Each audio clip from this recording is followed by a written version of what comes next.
Everyone, this is Mohan and you are watching BHU Pathshala. और आज हम बात करने वाले हैं पॉलिटी के शानदार सेशन की। और इस शानदार सेशन में शानदार टॉपिक है और वो है शेड्यूल, जिसको आप अनुसूची के नाम से जानते हैं।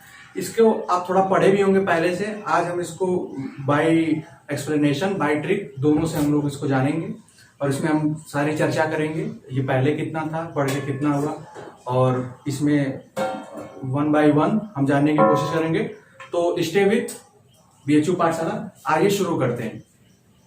जान जाते हैं कि शेड्यूल जो है, अनुसूची जो है, वो क्यों है और इसको थोड़ा सा शॉर्ट डिटेल में जान जाते हैं। शेड्यूल को माना जाता है कि ये जो कॉन्स्टिट्यूशन का ये एक शॉर्ट नोट है। जो हमारा इंडियन कॉन्स्टिट्यूशन है उसका एक शॉर्ट नोट है और ये शेड्यूल है। जैसे कि आप यहाँ देख रहे होंगे कि अनुसूची पहले और अब लिखा है। इसका मतलब ये है कि जब कॉन्स्टिट्यूशन हमारा बना तब ये जो तीन पार्ट है हमारे, जो आप तीन नाम ही सुने ही होंगे हमारे इंडियन कॉन्स्टिट्यूशन के। एक आर्टिकल सुने होंगे, दूसरा पार्ट सुने होंगे, तीसरा शेड्यूल सुने होंगे। तो पहले इनका जो number of article, number of part, number of schedule, वो ये है 395। 22 भाग था, 8 अनुसूची थी। अब क्या है प्रेजेंट में ये है डेटा। ये इसको आप 450 कर लीजिए, 448 है। 450 प्लस, आप इसको राउंड फिगर में याद कर लीजिएगा। 450 प्लस है कैसे? हमें इसकी मर्यादा को बनाए रखना था कि 395 है वो रहेगा।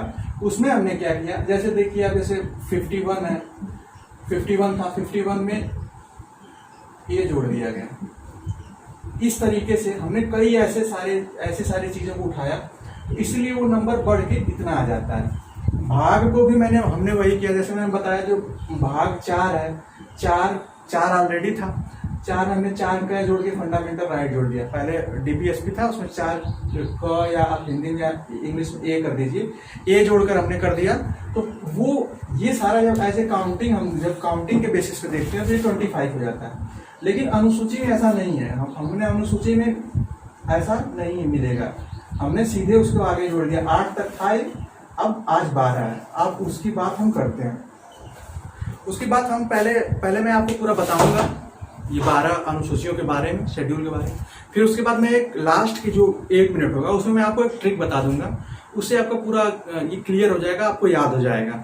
हम आते हैं फर्स्ट शेड्यूल पे, जो बात करता है टेरिटरी मतलब राज्य क्षेत्र। क्या बात करता है? ये कहता है कि इंडिया में, इसमें लिखा होगा जब आप फर्स्ट शेड्यूल पढ़ेंगे तो उसमें हमारे सारे स्टेट्स का नाम लिखा होगा, यूनियन टेरिटरीज का नाम लिखा होगा, बताया गया होगा कि कितने स्टेट है और कितने यूनियन टेरिटरीज। उसमें आप ये फैक्ट नोट कर लीजिएगा। अभी जो प्रेजेंट में नंबर ऑफ स्टेट 28 और यूनियन टेरिटरीज 8, ये रिसेंटली फैक्ट है। इसको आप याद कर लीजिएगा। ये इसमें मिलेगा आपको शेड्यूल में ये भी मिलेगा कि सीमाएं कौन सी हैं, किस क्षेत्र राज्य की कौन सी सीमाएं हैं, कौन कौन सा राज्य आपस में लगता है। तो ये सारी जो इन्फॉर्मेशन है वो यहाँ से मिलती है आपको फर्स्ट शेड्यूल से। सेकेंड शेड्यूल में आते हैं, ये बात करता है सैलरी की। किसकी सैलरी की? वो हमारे आपकी सैलरी की बात नहीं करता है। वो बात करता है president, vice president, member of parliament, जो बड़े पदाधिकारी हैं जिनका कॉन्स्टिट्यूशन में नाम है कि इनका चयन कैसे होगा, गवर्नर, उनकी बात करता है। जैसे मैं बताता हूं आपको सैलरी के बारे में।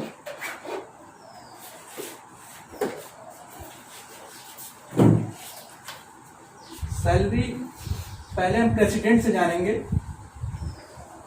क्योंकि बार बार क्वेश्चन आता है, कई बार आता है सैलरी ऑफ प्रेसिडेंट के बारे में जानेंगे, वाइस प्रेसिडेंट के बारे में जानेंगे, लोकसभा एमपीज के बारे में आप जानेंगे। तीसरा पे आप गवर्नर कर लीजिएगा, गवर्नर के बारे में ज्यादा पूछता है, और एमपीज के बारे में ज्यादा पूछता है। जैसा प्रेसिडेंट की जो सैलरी है वो 5 लाख। ऐसा नहीं कि जैसे 5 लाख का मतलब ये नहीं होगा कि बस 5 लाख उनके अकाउंट में चला गया। इसके साथ उनको ढेर सारे अलाउंसेस मिलते हैं। ये जोड़ के आप ये कह सकते हैं उनको 8 से 10 लाख रुपए मिलते हैं। बट हमें क्या होता है, जो हम बेसिक पे होता है उसकी हम बात करते हैं हमेशा। और ये प्रेसिडेंट का हो गया। वाइस प्रेसिडेंट के बारे में एक फैक्ट आप जान लीजिएगा कि जो हमारा इंडियन का वाइस प्रेसिडेंट है उसको एज ए वाइस प्रेसिडेंट की सैलरी नहीं मिलती है। उसको राज्यसभा का चेयरपर्सन होने की वजह से और चेयरपर्सन का कार्यभार संभालने की वजह से वाइस प्रेसिडेंट की सैलरी मिलती है। ऐसा नहीं है कि जैसे वाइस प्रेसिडेंट के लिए अलग कोई सैलरी का नाम दिया गया है। तो इसमें आप ऑब्लिक ये कर लीजिएगा कि चेयरपर्सन ऑफ राज्यसभा, इसकी सैलरी जो है वो 4 लाख है, 4 लाख। फिर उसके बाद थर्ड पे जो आता है, ये मैं डिक्रीजिंग ऑर्डर में आपको बता रहा हूँ जिससे आपको याद हो। ये जो गवर्नर होता है हर स्टेट का, उसमें सैलरी आती है 3 लाख, 3 लाख रुपया।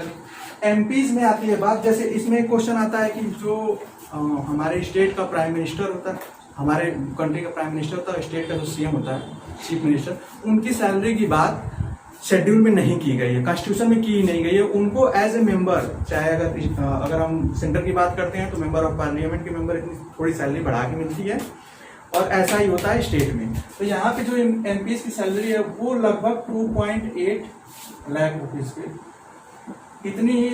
इतनी लगभग CGI chief justice of India को मिलती है। तो ये जो है मैंने स्टार्टिंग में जो 3 बताए हैं ये इंपॉर्टेंट है, आप इसको नोट कर लीजिएगा। और उसके बाद हम आते हैं थर्ड शेड्यूल क्या कहता है? Oath and affirmation. Oath means हो जाता है शपथ, अफर्मेशन मीन्स होता है प्रतिज्ञान। इनमें अंतर क्या है ये जान लीजिएगा। ओथ का मतलब होता है शपथ। शपथ किसकी ली जाती है? भगवान की। जैसे कि अगर हम भगवान की गीता पे हाथ रखे कसम खाते हैं तो वो शपथ है। इसमें क्या कराया जाता है? ओथ में दिलाया जाता है, शपथ ये दिलाई जाती है कि आप संविधान के दायरे में काम करेंगे, आप भारत के हित के लिए काम करेंगे और आप गलत यूज नहीं करेंगे। कुछ ऐसा आप देखेंगे कि एक लाइन से स्टार्ट होता है कि मैं फला ये संविधान की कसम खा के कहता हूँ कि, तो कुछ इस तरीके का वो ओथ होता है।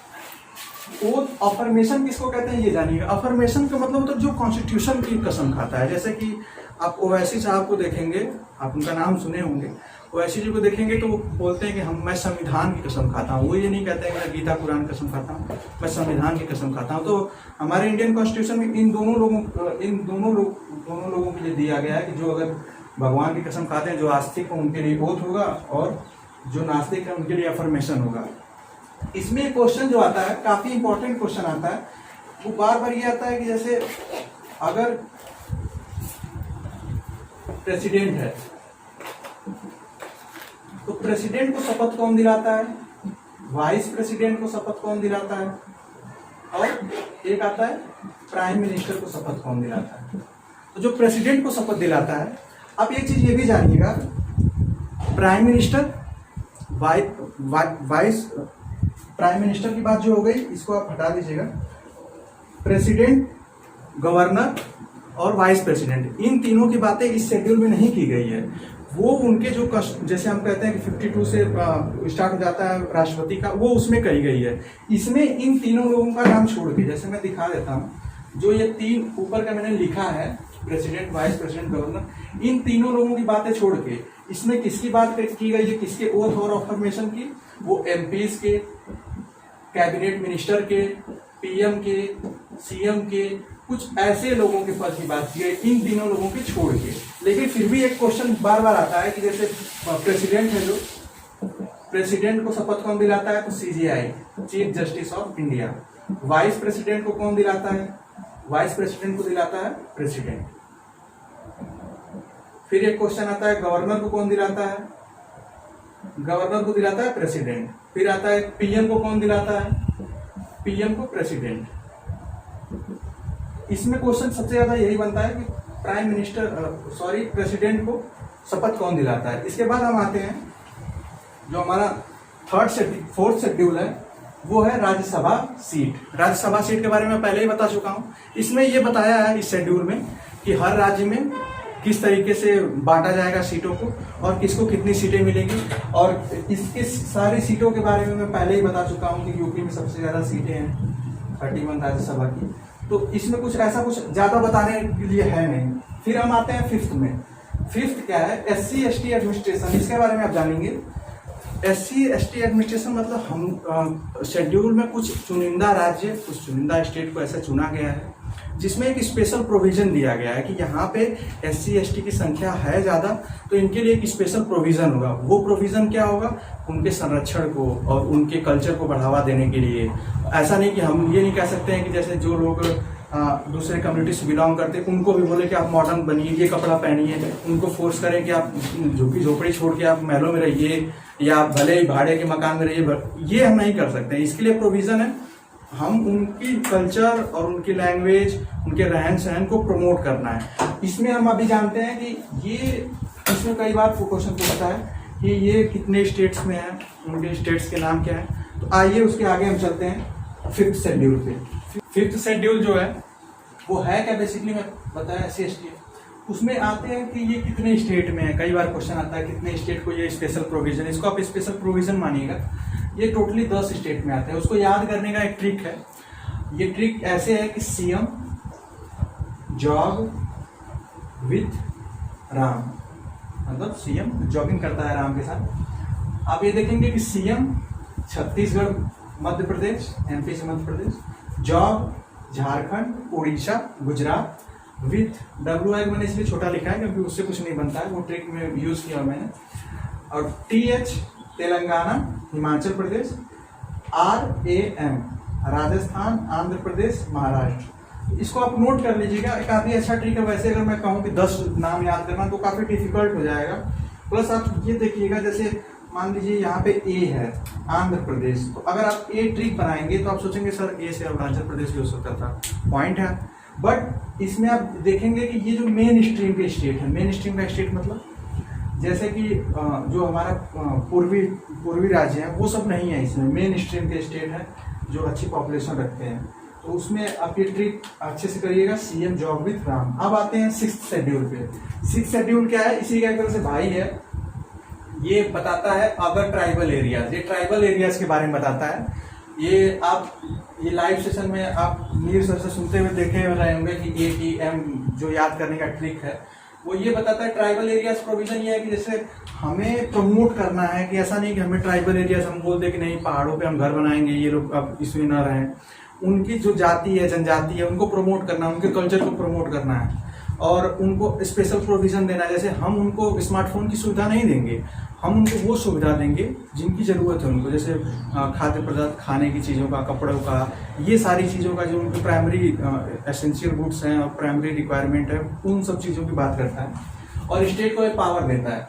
तो इसमें आता है A से ATM, M से मशीन समझ लीजिए, और A से असम, T से त्रिपुरा, M से मेघालय और M से मिजोरम। आप याद करिएगा, M से आप ये मणिपुर ना करिएगा, क्यों? अब आप कोशिश करिएगा मिजोरम मतलब M से स्टार्ट है, M से लास्ट है, तो इससे आप याद कर लेंगे कि मिजोरम M होगा। ये ट्रिक आप देख लीजिएगा कि ट्राइबल एरियाज के बारे में। फिर हम आते हैं 7th शेड्यूल पे। ये काफी इंपॉर्टेंट है 7th शेड्यूल, आप देख सकते हैं।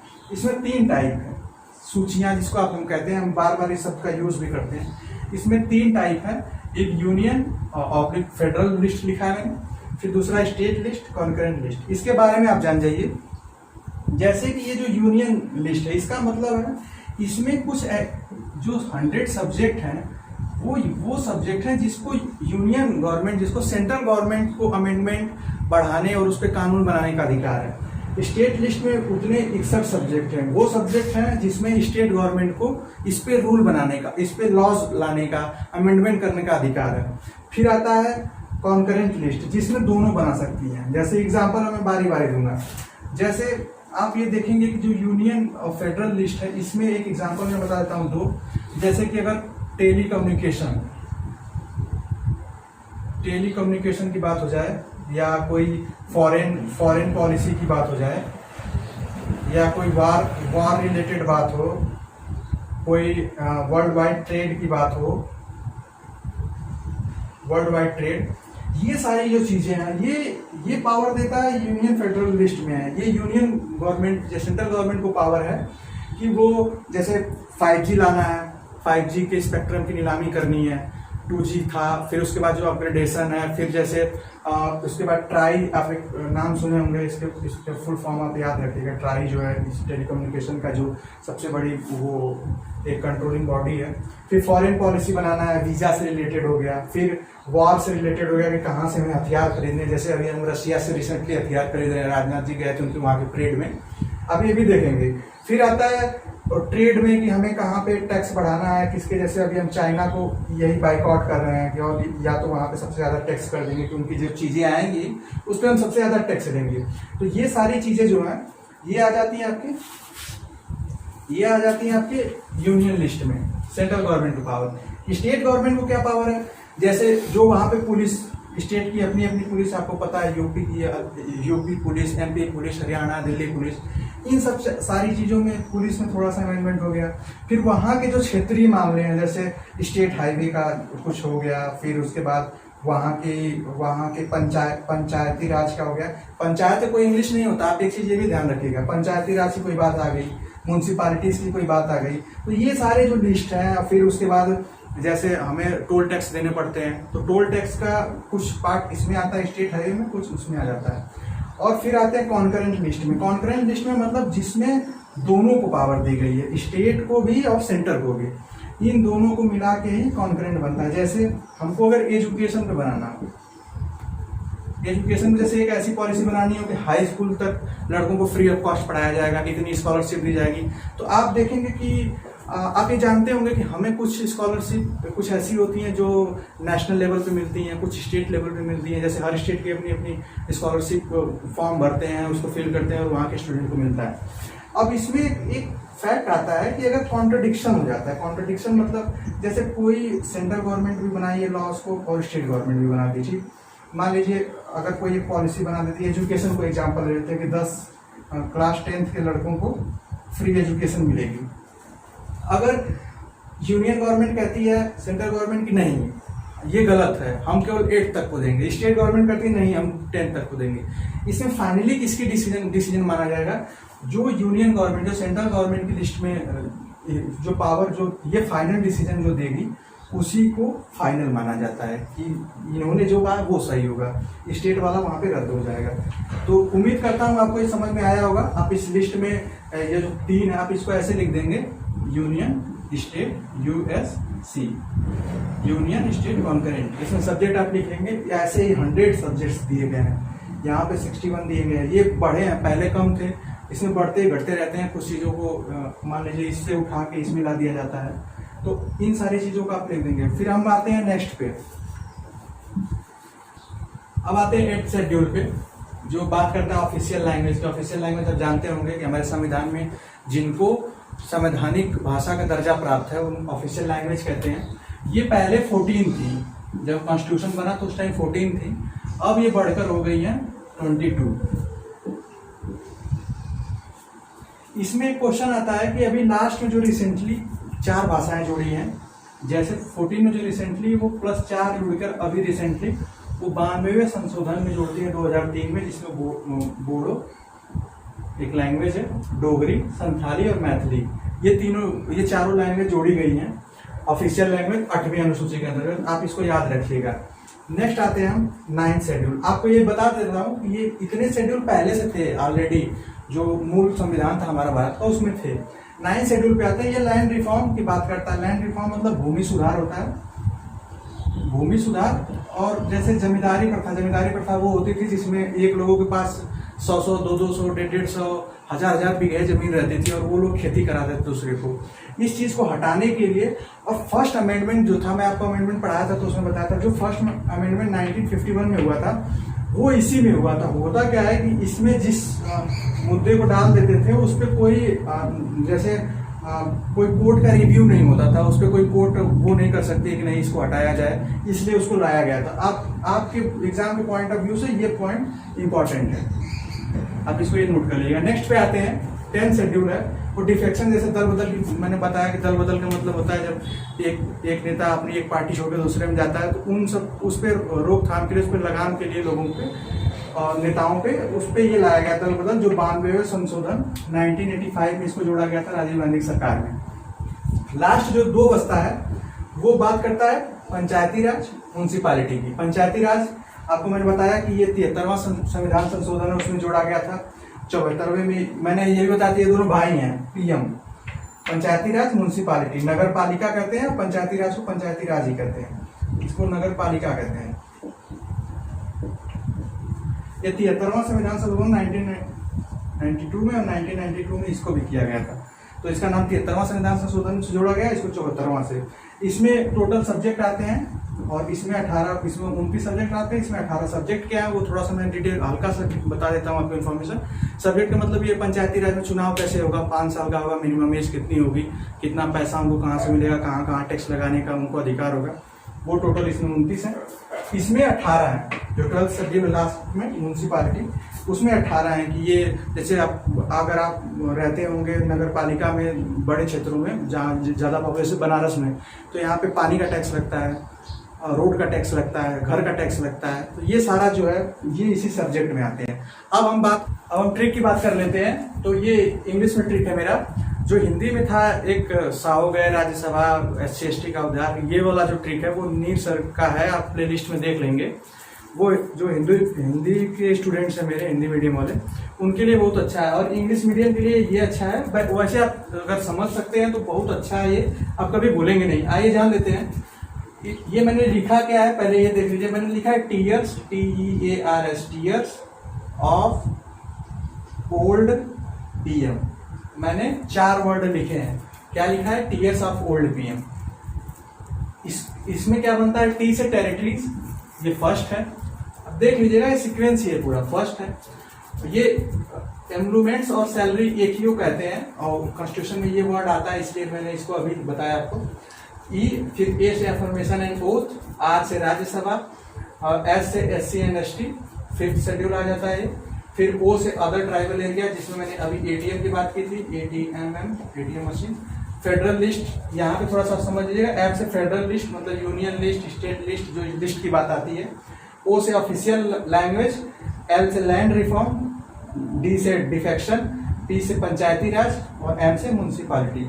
इसको आप एक बार स्क्रीनशॉट ले लेंगे, मैं आप जगह छोड़ देता हूँ, आप इसका स्क्रीनशॉट ले लेंगे और याद रखेंगे इस चीज़ को। इसी के साथ आज की क्लास खत्म करते हैं, और उसके साथ मैं आपको ये बताना चाहता हूँ कि आप प्लीज़ हमारे पॉलिटी सेशन या हमारे BHU पाठशाला की जितनी भी क्लासेस उसके साथ जुड़े रहिए।